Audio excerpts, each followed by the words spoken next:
آپ خربوں روپے خرچ کر لیں، عزت وہ دیتا ہے، ذلت بھی وہ دیتا ہے، بادشاہی بھی وہ دیتا ہے، اور بادشاہی سے محروم بھی وہ کرتا ہے۔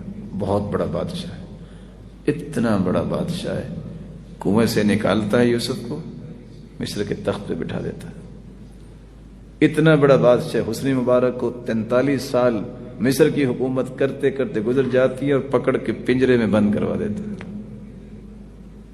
کوئی پوچھنے والا نہیں ہے، کسی کی طاقت نہیں ہے، اتنا بڑا بادشاہ، اس کی بادشاہی پہ یقین کیجئے۔ کبھی لوگوں سے عزت نہ طلب کیجئے، عزتوں کا مالک ہوا ہے۔ کبھی پریشان ہوئی، جو عزت اللہ نے آپ کو دینی ہے وہ دینی ہے، دنیا کی کوئی طاقت روک نہیں سکتی۔ مت عزت اور مت اس طرح کی چیزوں کے لیے اپنے آپ کو مخلوق کے سامنے ذلیل کرو، بلکہ اللہ کے سامنے جتنے گرو گے اتنا اللہ عزت سے نوازیں گے۔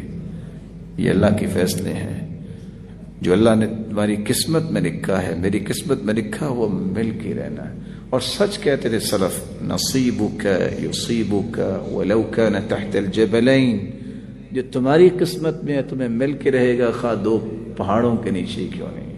وما لا نصیبک لا یصیبک ولو کان تحت الجدین، اگر تمہاری قسمت میں نہیں ہے، تمہارے ہاتھ میں بھی آ جائے تم کھا ہی نہیں سکتے۔ آپ نے کتنی مرتبہ سنا ہوگا، بس جی وہ لقمہ لیا ہے تو فوت ہو گیا، کیوں؟ قسمت میں نہیں۔ ثقۃ، یقین کر لیجئے اللہ کی قسم ملے گا وہی جو لکھا ہوا ہے۔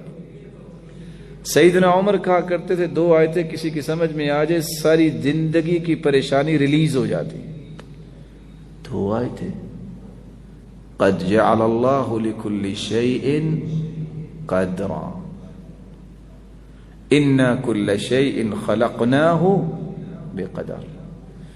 کب دینا ہے، کتنا دینا ہے، یہ اللہ کو پتا ہے۔ نہیں ملا، ابھی وقت نہیں آیا۔ بچہ جو کرالنگ کر رہا ہے، اگر اس کا یہ شوق بن جائے کہ میں میراتھن ریس میں حصہ لوں گا، لے سکتا ہے، اس کا وقت نہیں ہے۔ یہ الگ بات ہے کہ اس کو کل کو بھی اس ریس میں حصہ لینا چاہیے کہ لینا چاہیے، وہ بچہ ریس میں حصہ نہیں لے سکتا، اس کا وقت ہے ابھی باقی۔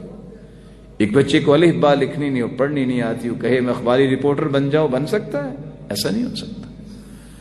ایک وقت اللہ نے تعین کیا ہے، اللہ اس وقت دیں گے، اس سے پہلے نہیں دیں گے۔ بچے ہوتے ہیں نا، منچلے ہوتے ہیں، بعض لوگ 50 سال کے ہو کے بھی بچے ہی رہتے ہیں، وہ کہتے ہیں بس ابھی مل جائے۔ اللہ تعالیٰ پکا ہوا پھل دینا چاہتے ہیں، کچا پھل نہیں دینا چاہتے، کہیں اس کو لے کر بھی آپ کہیں وہ خوشی کا اظہار نہ کرے جو ہونی چاہیے۔ لیکن جو اللہ نے فیصلہ کیا ہے، امام غزالی کہتے تھے انسان زندگی کی ساری تمنائیں لکھ دے، اور اس کو اگر پتہ چل جائے کہ میرے رب نے یہ فیصلہ میرے بارے میں کیا ہے، تو چیخے مارتا ہوا اپنا لکھا ہوا پھاڑ دے گا، جو میرے رب نے لکھا ہے مجھے وہ چاہیے جو میں چاہتا ہوں، مجھے وہ نہیں چاہیے، کیونکہ میری سوچ لمیٹڈ ہے، میری تمنائیں لمیٹڈ ہیں، میں بھی اور آپ بھی اپنے بارے میں اتنا نہیں جانتے جتنا میرا اور آپ کا رب ہمارے بارے میں جانتے ہیں، کیونکہ اس نے پیدا کیا ہے۔